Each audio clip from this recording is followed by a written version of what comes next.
Good evening, ma'am and sir. I am NCRPO Patrolman Applicant Geneve Jedrick A. Lasso, 24 years old, a bona fide resident of Bayubay Sur, San Vicente, Ilocos Sur. I graduated with a degree of Bachelor of Science in Criminology at the University of Northern Philippines, Bigan City.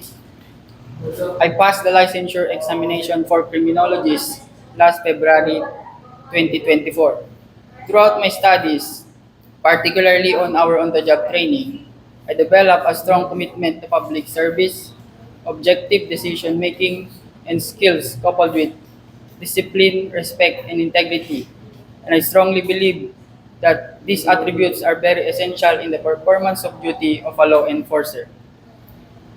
I want to become a police officer because I am inspired by the men in uniform's willingness to serve the people by risking their own for the safety of many.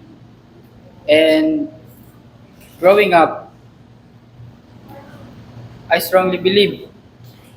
And growing up, I am passionate in maintaining peace and order. And I think joining the PNP is a way to turn my passion into action.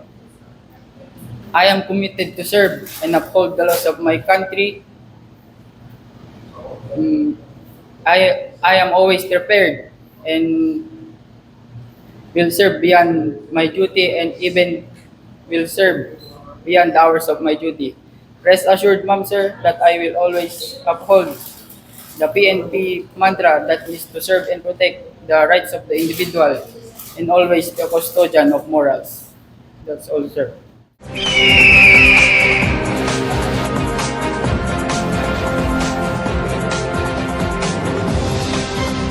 Ako po, si Police Senior Master Sergeant Mauricio Bonilla Ruiz.